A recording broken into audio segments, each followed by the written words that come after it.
everyone. I just saw this article on Punch, and it's really such a shame for us as a country, the way that we constantly fail our citizens and our people.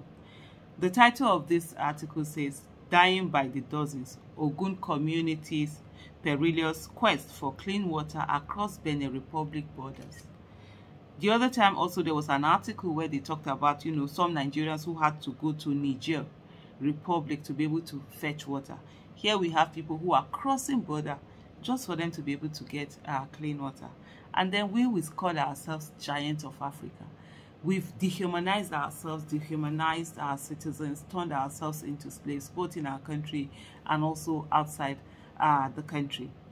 The article goes as follows: assessing safe drinking water for residents of Asa, Agbalekpon, Agbele, Okeodo, Ibori, and Lafenwa in the Yewa local government area of Ogun State is a luxury they can barely afford. In this report, Sodiq Ojurongbe exposes the struggle they endure and journey they embark on in search of this essential amenity in neighboring Benin Republic. Benin Republic is not even up to a state in Nigeria. In Asa and 4 other agrarian communities, resident lives are deeply entrenched in misery and suffering, and they have seemingly resigned to the hardships caused by the lack of clean water, which is the most crucial basic need for every human. Without access to boreholes or reliable wells, these communities, along with others in close proximity, are compelled to fetch water from contaminated streams and rivers, or endure hours of travel across the border of the Benin Republic just to fetch clean water. An investigation by Punch Healthwise revealed that the lack of clean water has led to several deaths and health problems for residents of Asa, Agbelepon, Agbele, Okeodo, Ibori, and Lafenwa.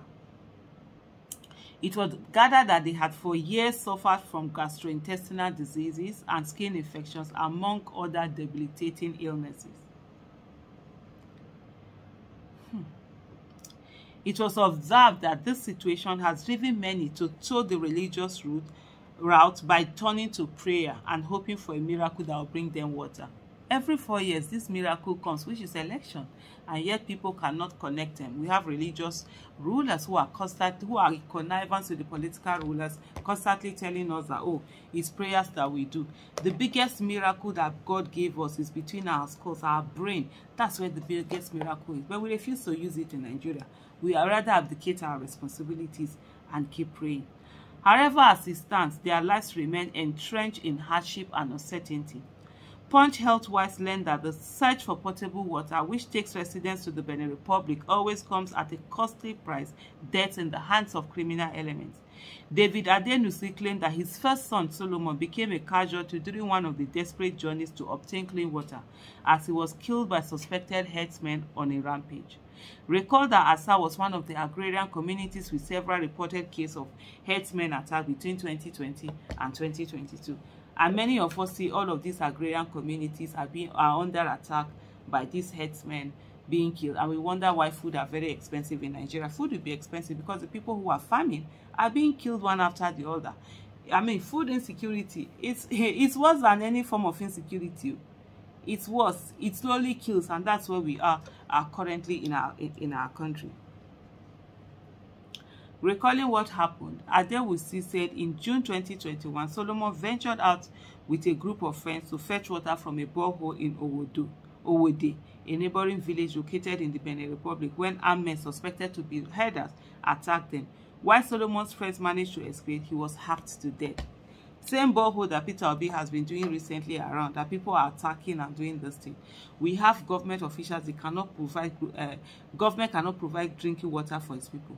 We have 100 and something million being budgeted for a single borehole, because some people use it as conduit, but they are going to siphon that money that either going to keep for election or one thing or the other, or whatever it is that they're going to do. We are here. Why they are wasting our money is the effort of individuals that we constantly go on to attack. For Adenusi, the grief remains raw, even though it has been more than 2 years since his son was killed. Amid his sorrow, Adenusi reflects on the good life of his son lived. He remembers how the young boy always bring with joy and laughter, and how his radiant smile could illuminate any room. The grieving father also recalls how proud he was of his late son, who consistently was eager to learn and assist around the house. With a voice heavy with grief, he said, "I still see his face every time I close my eyes. It's difficult to articulate the pain of losing a child. I miss him every day. I know I will never see him again, but releasing the pain is challenging. What makes the pain run deep is the fact that we still lack access to clean water." Yes, let that sink in. Someone out there lost his son because of clean water. So the next time you want to defend government, remember, you could be next what that person is feeling. We are forced to drink from contaminated sources, and I understand it's unsafe, but what other option do we have? I hold on to the hope that one day things will change and we'll have clean water and won't need to risk our lives just to quench our thirst. Adenusi said following the death of his son, he and other members of his family could not bring themselves to travel to Benin Republic to fetch water for household use. Further expressing the grief in Yoruba, he said, "We recognize the risks were high and couldn't bear the thought of losing anyone again. Instead, we resorted to using dirty water from the streams dredged by the community. We know it's unsafe, as it often causes diarrhea and stomach cramps, but there are no alternatives. We are trapped here with no foreseeable end in sight." Adenusi's narrative underscores the persistent challenges confronting Asa and its 4 neighboring communities due to lack of water. The tragic incident sheds light on the numerous dangers faced by the residents and the extreme measures they must endure to survive.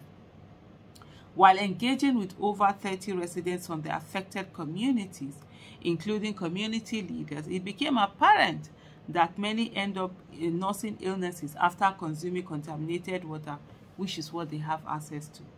Punch Healthwise learned that children often miss school because they spend considerable time fetching water, while pregnant women frequently give birth during their quest for water. Despite several assurances by the Ogun State government that it is committed to providing portable water provision for its populace, residents of Asa and other communities along the border claim they are yet to get even a hand-dug well.